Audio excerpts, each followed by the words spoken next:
元首相、高橋是清がホームレスになった経緯。イントロダクション。高橋是清は、明治から昭和初期にかけて活躍した日本の政治家です。首相や大蔵大臣として輝かしい功績を残しましたが、その人生には劇的な浮き沈みがありました。特に注目すべきは、一時期ホームレスとして路上生活を送っていた時期です。この驚くべき経験は、後の彼の政策立案に大きな影響を与えることになります。ペルーへの渡航と事業の失敗。高橋是清はなぜペルーに行ったのだ。高橋是清は当時としては珍しい選択をしたの。大蔵省という安定した職場を離れ、南米ペルーでの銀行事業に挑戦することを決意したのよ。彼は新天地での大きな成功を夢見ていたわ。当時の日本人にとって南米は未知の可能性に満ちた土地だったの。でもその挑戦はうまくいかなかったみたいなのだ。そうなの。期待とは裏腹にペルーでの銀行事業は完全な失敗に終わってしまったわ。現地での経験不足や予期せぬ困難が重なり、投資した資金は底をつき、夢はついえてしまったの。この失敗は彼の人生における最大の転換点となったわ。帰国後の苦難。日本に帰ってきてからの生活はどうだったのだ。想像以上に厳しい現実が待っていたの。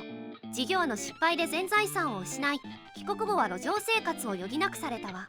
かつては大蔵省の有能な官僚として知られた人物が突然ホームレスになるという、誰も想像できないような境遇に追い込まれてしまったの。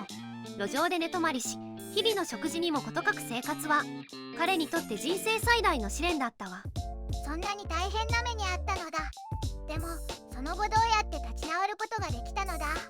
彼の持っていた能力と経験は本物だったから、徐々に這い上がっていくことができたの。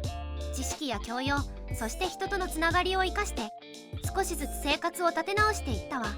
この苦難の経験は後の財政家としての活動や人々の生活を思いやる政策立案にも大きな影響を与えることになったの。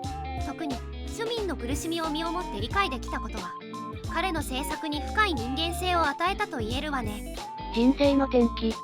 路上生活から抜け出せたのは本当にすごいことなのだ。そうね。この経験は彼にとって大きな試練だったけど、同時に重要な学びの機会にもなったの。特に社会の底辺で苦しむ人々の気持ちを深く理解することができるようになったわ。この経験が後の政策立案者としての彼の視点を大きく変えることになったのよ。そういう経験があったからこそ後で素晴らしい政治家になれたということなのだな。その通りよ。この苦難の経験が後の高橋是清の政策立案や判断に大きな影響を与えることになったの。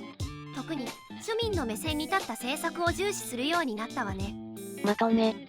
高橋是清のホームレス生活は、ペルーでの銀行事業の失敗がきっかけでした。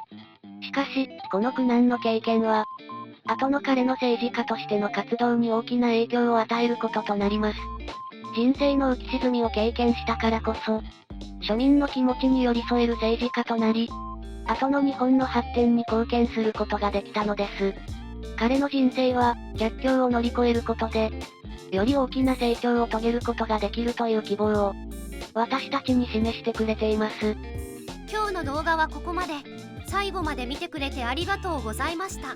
このチャンネルでは、日本の侍に関する情報を5分以内の短くまとめた動画を毎日投稿中。日本の歴史に興味があるなら、チャンネル登録や他の動画も見てみてね。